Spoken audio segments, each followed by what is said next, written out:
Terima kasih atas kesempatannya. Nama saya Dika Arif Ramadan, NIM 2015-210-537.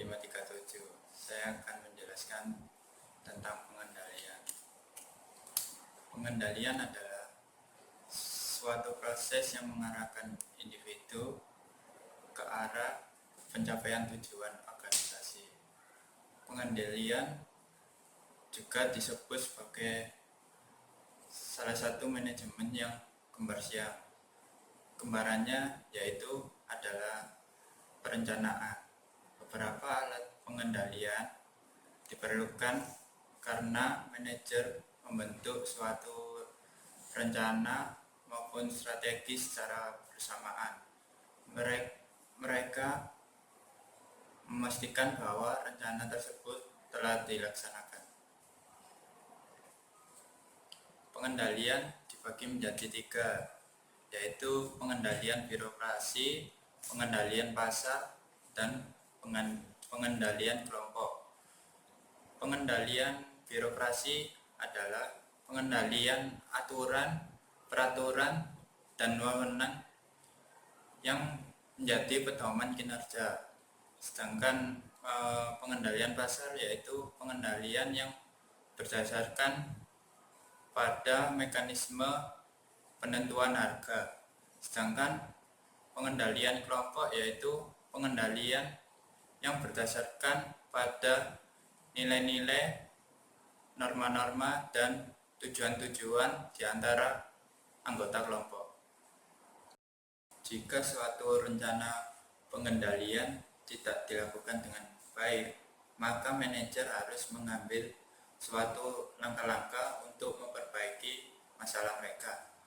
Proses ini merupakan fungsi pengendalian utama manajemen dengan meningkatkan kualitas, memastikan fasilitas, dan mengurangi biaya.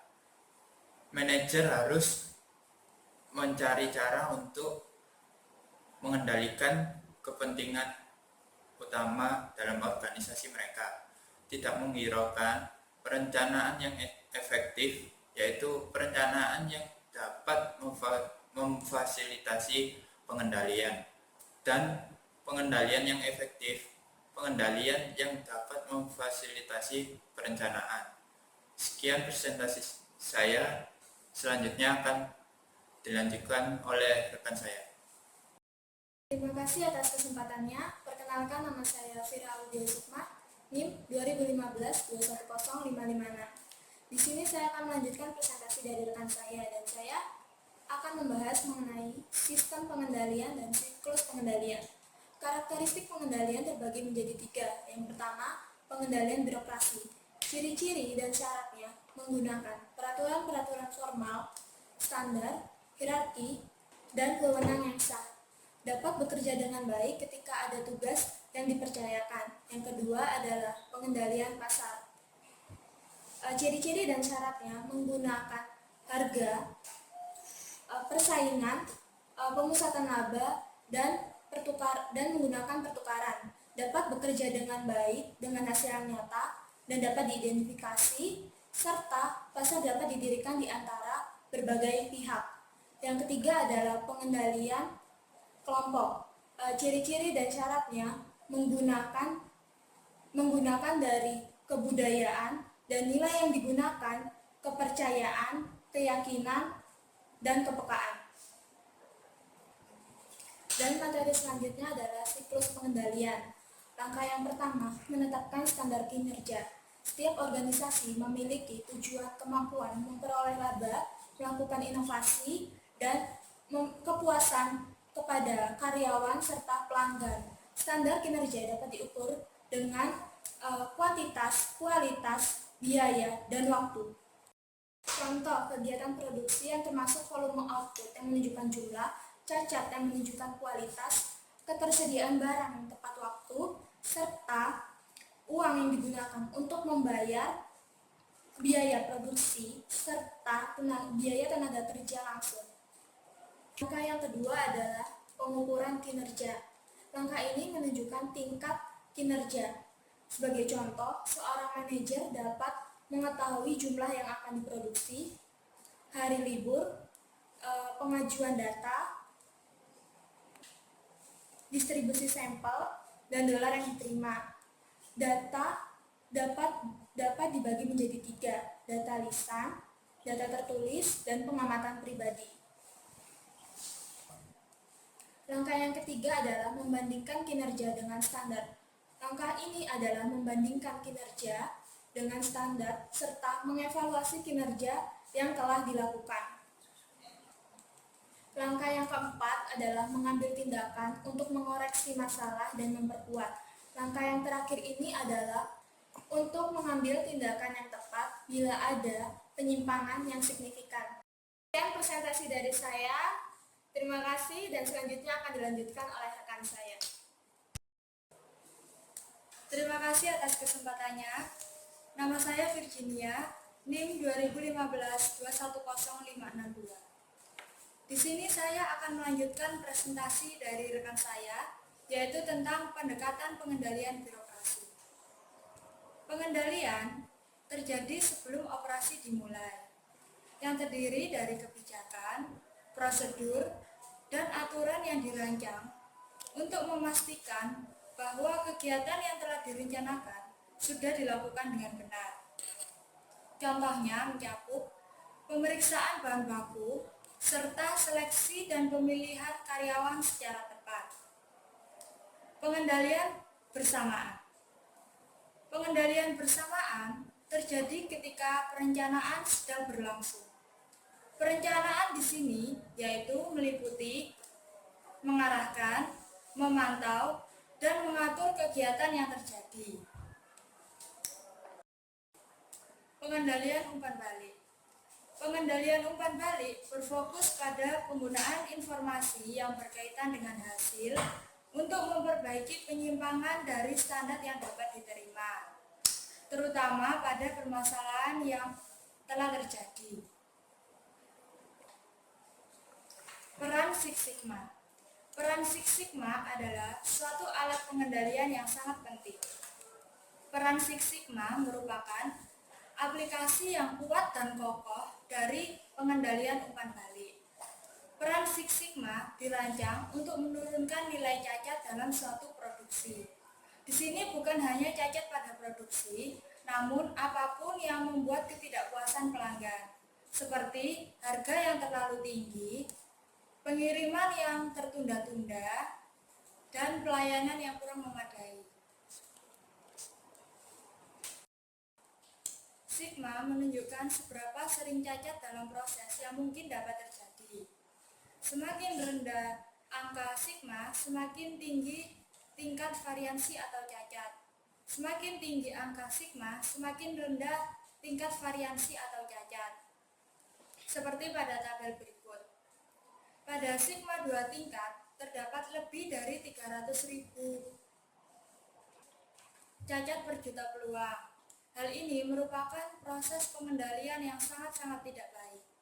Selanjutnya, pada sigma 3 tingkat terdapat 66.807 DPMO. Hal ini merupakan proses pengendalian yang tidak terlalu buruk.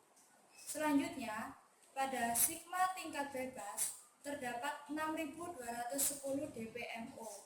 Hal ini sering tidak dapat diterima oleh masyarakat karena di dalam statistik sama dengan membunuh sekitar 50 bayi per hari. Sekian presentasi dari saya. Selanjutnya akan dipresentasikan oleh rekan saya. Terima kasih. Terima kasih atas kesempatannya. Saya Tiara Maharani Arista, NIM 2015-210-603. Saya akan melanjutkan presentasi dari rekan saya mengenai beberapa subbab, yaitu audit manajemen. Audit manajemen yaitu evaluasi tentang keefektifan dan mengefisienkan berbagai sistem yang ada dalam suatu organisasi. Audit manajemen dapat dibagi menjadi 2. Yang pertama yaitu audit eksternal atau audit internal. Audit eksternal adalah evaluasi tentang apa yang dilakukan oleh suatu organisasi. Sedangkan audit internal yaitu penilaian periodik tentang perencanaan yang dimiliki organisasi. seperti mengatur, mengendalikan, dan memimpin. Yang ketiga yaitu pengendalian anggaran. Pengendalian anggaran adalah metode yang paling dikenal secara luas dan umum digunakan dalam pengendalian manajerial. Pengendalian ini dijalankan bersamaan dengan pengendalian feed forward, pengendalian kebersamaan, dan pengendalian umpan balik, tergantung di mana titik pengendalian diterapkan. Pengendalian anggaran biasanya disebut dengan penganggaran. Pengertian penganggaran itu sendiri adalah proses menginvestigasi apa yang telah dilakukan dan membandingkan hasil dengan data anggaran yang sesuai untuk memeriksa pencapaian atau memperbaiki perbedaan. Proses pengendalian anggaran melalui beberapa tahap. Tahap pertama yaitu membangun harapan dengan memulai perencanaan yang luas bagi perusahaan atau pengertian penganggaran itu sendiri adalah proses menginvestigasi apa yang telah dilakukan dan membandingkan hasilnya dengan data anggaran yang sesuai untuk memperbaiki pencapaian atau memperbaiki masalah.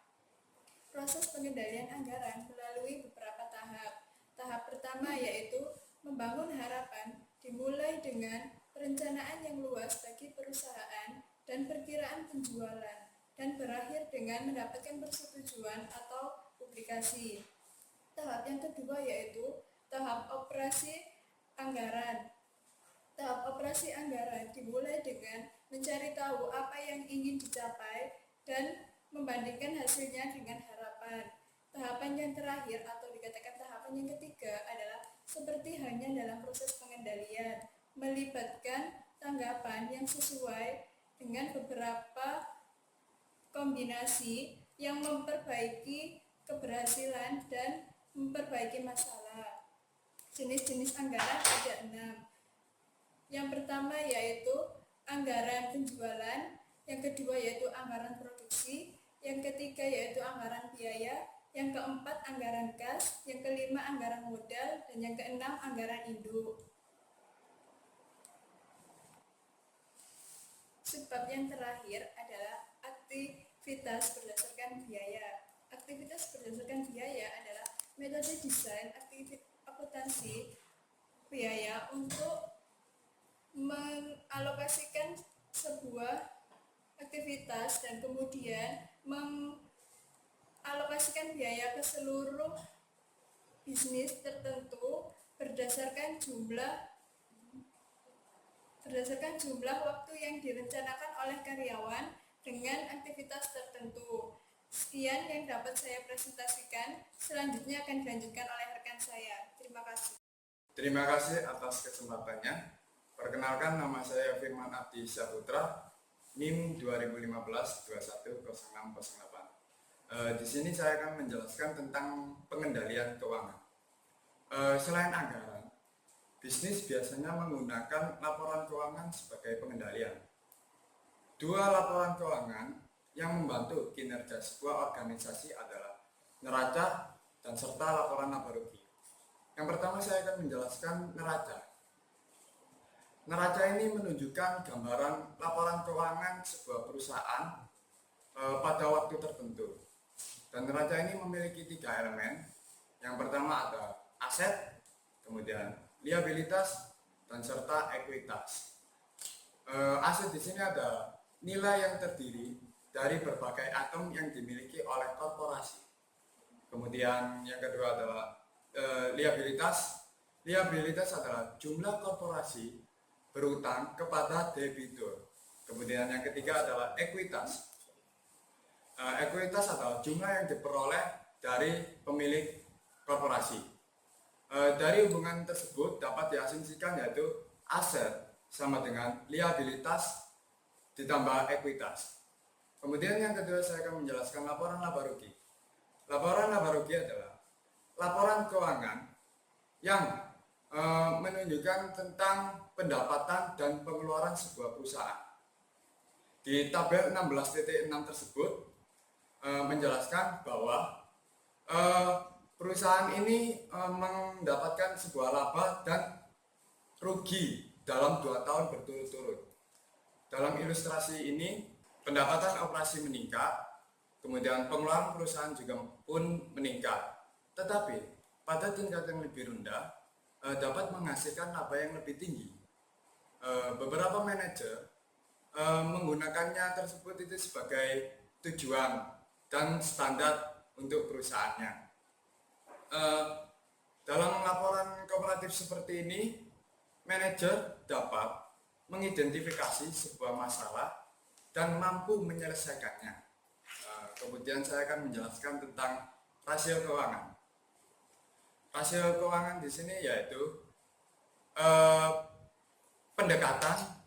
pendekatan yang efektif untuk memeriksa sebuah perusahaan. Kemudian rasio ini mampu memungkinkan menemukan sebuah kekuatan dan kelemahan pada operasi perusahaan. Rasio utama ini terdiri dari tipe-tipe yang dipilih oleh laporan laba rugi dan serta neraca. Rasio keuangan ini memiliki 3 kategori. Yang pertama adalah rasio likuiditas, yang kedua adalah rasio solvabilitas, yang ketiga adalah rasio profitabilitas. Yang pertama, rasio likuiditas. Rasio likuiditas adalah rasio yang menunjukkan kemampuan perusahaan untuk membayar utang jangka pendek. Rasio ini umumnya yaitu aset lancar terhadap liabilitas lancar. Rasio ini mampu menunjukkan aset lancar dapat menurun dan mampu membayar utang liabilitas lancar. Kemudian yang kedua adalah rasio solvabilitas. Rasio solvabilitas adalah rasio yang menunjukkan jumlah relatif dana dari bisnis yang diberikan oleh debitur maupun pemegang saham. Kemudian yang terakhir yaitu rasio profitabilitas, yaitu rasio yang menunjukkan bagaimana seorang manajemen dapat menguntungkan dari hasil penjualan atau investasi perusahaan tersebut. Sekian presentasi dari saya, selanjutnya akan dipresentasikan oleh teman saya. Terima kasih. Terima kasih atas kesempatannya. Saya Fitri Rizky Amalia, NIM 2015-210-611. Saya akan menjelaskan kelemahan pengendalian birokrasi. Untuk pengendalian yang efektif berkaitan dengan perilaku karyawan, manajer harus mempertimbangkan 3 jenis respon potensial untuk pengendalian. Yang pertama yaitu perilaku birokrasi yang kaku. Perilaku birokrasi yang kaku terjadi ketika sistem pengendalian meminta karyawan untuk tetap keluar dari kesulitan dengan mengikuti aturan. Yang kedua, perilaku taktis. Jenis umum dari perilaku taktis yaitu memanipulasi informasi atau melaporkan data kinerja yang palsu. Orang sering menciptakan data kinerja yang tidak valid, yaitu tentang apa yang dapat dilakukan dan apa yang telah dilakukan. Yang ketiga, resistensi terhadap pengendalian. Seringkali orang menolak sistem pengendalian. Mereka melakukannya karena beberapa alasan, yaitu yang pertama, sistem pengendalian dapat mengubah data kinerja dan membantu karyawan untuk lebih bertanggung jawab atas kinerja mereka. Yang kedua, sistem pengendalian dapat mengubah keahlian dan kekuatan struktur. Yang ketiga, sistem pengendalian dapat mengubah struktur sosial dari suatu organisasi. Yang keempat, sistem pengendalian dapat dilihat sebagai pelanggaran privasi, menyebabkan tuntutan hukum, dan menyebabkan moral yang rendah. Terima kasih. Sekian, selanjutnya akan dijelaskan oleh rekan saya. Terima kasih atas kesempatannya. Nama saya Zumi Nurhaliza, NIM 2015-210614. Di sini saya akan menjelaskan tentang merancang sistem pengendalian yang efektif. Merancang pengendalian efektif memaksimalkan potensi, bermanfaat, dan meminimalkan perilaku disfungsi. Untuk itu, manajemen harus merancang sistem pengendalian dengan cara yang pertama, menetapkan standar kinerja yang valid. Kedua, memberikan informasi yang memadai kepada karyawan. Yang ketiga, pastikan akseptabilitas untuk karyawan. Yang keempat, menjaga agar komunikasi akan selalu terjaga. Yang kelima, menggunakan beberapa pendekatan. Dan di dalam menetapkan standar kinerja yang valid, sebuah pengendalian yang efektif harus berdasarkan pada kinerja yang valid dan akurat. Dan di sini juga saya akan menjelaskan menurut konsultan bisnis Michel Hibers yang menyatakan dosa yang mematikan yang harus dijauhi oleh kinerja. Yang pertama, kesombongan. Kedua, provinsialisme. Ketiga, narsisme. Keempat, kemalasan. Kelima, kepicikan. Keenam, kebodohan. Dan ketujuh, kesembronoan. Yang pertama, kesombongan. Dapat dikatakan kesombongan karena menggunakan langkah-langkah yang pasti untuk membuat manajer dan organisasi terlihat baik. Yang kedua, provinsialisme, di mana menggunakan langkah untuk membatasi tanggung jawab fungsional dan departemen daripada tujuan organisasi secara keseluruhan. Yang ketiga, narsisme. Pengukuran narsisme merupakan pengukuran dari karyawan dan manajer dari tempat perusahaan daripada pelanggan. Yang keempat, kemalasan. Tidak menggunakan upaya untuk menganalisis apa yang penting yang seharusnya diukur. Yang keenam, kebodohan, di mana tidak dapat mempertimbangkan upaya untuk mempengaruhi standar kinerja dalam perusahaan. Yang ketujuh, kesembronoan, di mana membuat alasan untuk memilih kinerja yang buruk daripada memilih kinerja yang serius. Sekian presentasi dari saya, selebihnya akan dilanjutkan oleh rekan saya. Terima kasih atas kesempatannya. Nama saya Indah Wahyu Rusdianawati, NIM 2015-210618. Di sini saya akan melanjutkan presentasi dari rekan saya mengenai merencanakan sistem pengendalian efektif. Manajemen harus menyampaikan kepada karyawan tentang pentingnya dan sifat dari sistem pengendalian. Lalu orang-orang harus memberikan umpan balik kepada kinerja mereka. Tanggapan memotivasi orang dan memberikan informasi yang memungkinkan mereka untuk memperbaiki penyimpangan mereka sendiri dari standar kinerja. Memungkinkan untuk melakukan tindakan korektif mereka sendiri yang mendorong pengendalian diri dan mengurangi kebutuhan pengawasan luar. Yang ketiga ada memastikan akseptabilitas untuk karyawan.